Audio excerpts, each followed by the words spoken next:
Namaste everyone. My name is Gaurav, a professional yoga teacher. Welcome to Utsav Yoga YouTube channel.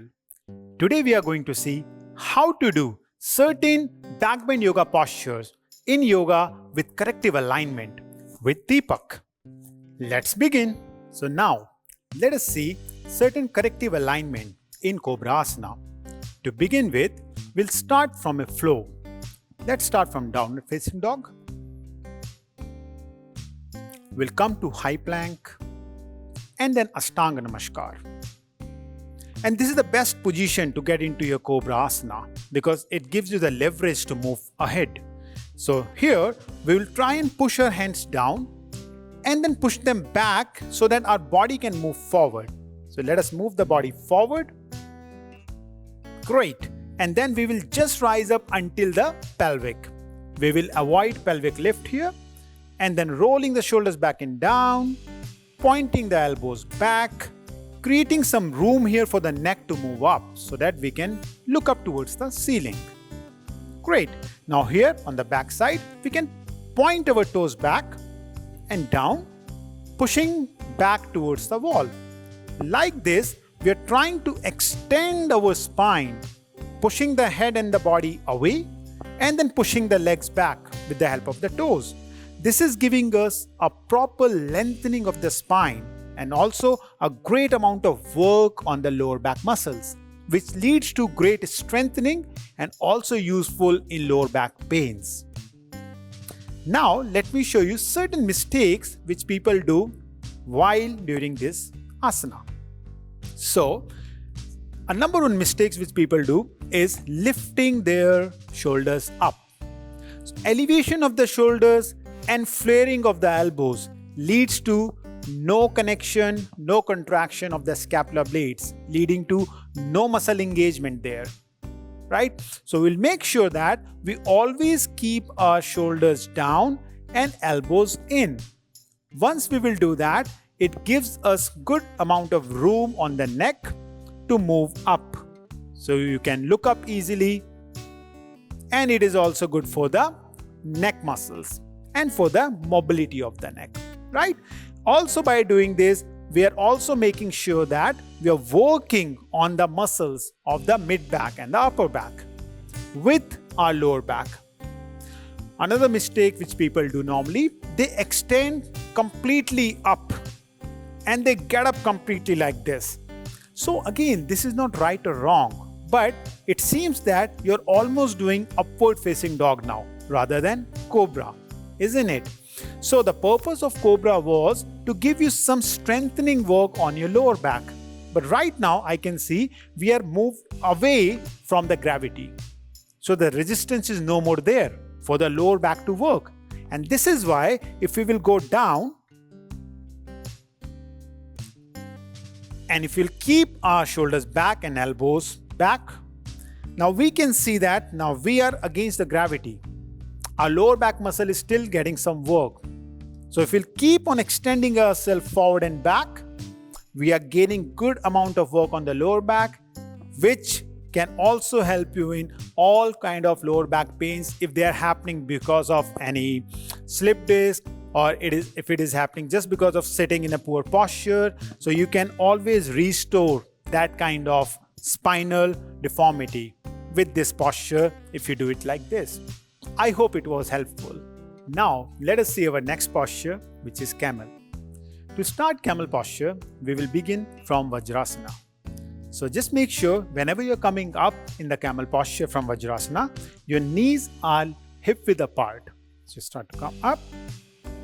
Keeping both the knees together will not give you enough room to go back, and that is why it is recommended if you keep it hip width apart, it will give your pelvic some room to move back. Now, normally, people just go back into this posture, which might give you a lot of tension on the lower back. So I would highly recommend you that before going back, you give me tailbone tuck a little, engage your hip muscles. It will get the control so that you don't get any pain on the lower back muscles. And also to get maximum range of motion, you can also roll the shoulders back and down. Squeeze the scapular blades together nicely to open the chest away, and now keep pushing the hips away and go back towards the heels. Now, not everyone will be able to reach there easily. In that case, we have a couple of options which we can do. One, we can either tuck the toes, so it will give us some leverage from the ground by lifting our heel up. If that helps, wonderful. If doesn't, then you can also use block to keep the hands on. Now, if your shoulder allows, if your neck allows you, if there is no issue, you can even look back towards the wall. And this gives complete stretch on the anterior side of the body or the front chain muscles and the fascia. You give your body a complete stretch starting all the way from the top all the way down here. At the same time, you're engaging the posterior muscles, which is the backside muscles of the body, glutes, your lower back, your upper back, and everything, so that you're gaining certain kind of strength on the posterior side and gaining stretch and flexibility on the anterior side. Now, let me just give you key pointers which people do as a mistake. Here, when you are there in this posture, make sure you're able to breathe. If you're not able to breathe comfortably, there is no use of doing such postures, because this will lead to more injury and this will not give you any peace into the posture. So make sure you are using the props, right? Second is when people push their hips back while reaching down. Again, we are not gaining enough stretch in this posture if we are not pushing our hips forward. So this is a common mistake which people do. So make sure that you are pushing your hips forward. First priority should be just in line with the knees or a little bit forward than this. It totally depends on your lower back mobility. It is not same for everyone. So just make sure you know your range of motion first. Then people also tend to push their shoulders up, which doesn't let them move their neck back. All right. So anytime if you feel like you're having any neck issues, try to tuck your chin and then first relax your shoulders. This is our utmost priority rather than looking back. All right. One more thing which people do is by extending, overextending, hyperextending the elbows. So make sure your elbows are gentle, relaxed at the same time, and you're not putting any pressure there. Rather, you're pushing your body away. By squeezing the scapular blades, chest is open. By engaging the hips, your hip flexors are getting work. And then gently, when you need to come out from the posture, you can just gently tuck your chin, push your hip back and come up slowly, and then go back down in the downward, in the child pose. And let your lower back muscle relax. I hope it was helpful. Let us see our third posture, which is wheel. So to start the wheel posture, we can simply start from the laying down position on the back. We can bring our legs closer by bending them, making sure that we are keeping hip width apart distance. Now, the next move is we can try and gently tuck the tailbone and flatten the back on the ground and try to squeeze your hips and go up, almost like a position of Setu Bandhasana or the bridge pose. We'll maintain this position here and then bring our hands back, keeping the palms closer to the ear, making sure that we are still maintaining the shoulder width apart distance there. And now, first, before getting up, we need to stop somewhere in between to get some support. So here, we will try and touch our head, crown of the head, but making sure that the hands are still bearing the weight and not the neck. So let us go up and touch the head slowly. That's it. Now this gives us some room of adjustments, right? So you can keep pushing the hands there nicely. And now by squeezing the scapular blades and pushing the hands down, we will push our body up towards the ceiling. Once you are there, now you can see the wheel position is there. How to improve it further? By extending the knees, squeezing the hips up and pushing the chest away. You will find that you will be able to maintain your perfect 90-degree position on the hand which is also not leading to any compression on the wrist. You should be able to breathe properly and in a relaxed way, right? Many people do such mistakes and it is not their fault. Let me show you certain common mistakes which people do while doing wheel asana.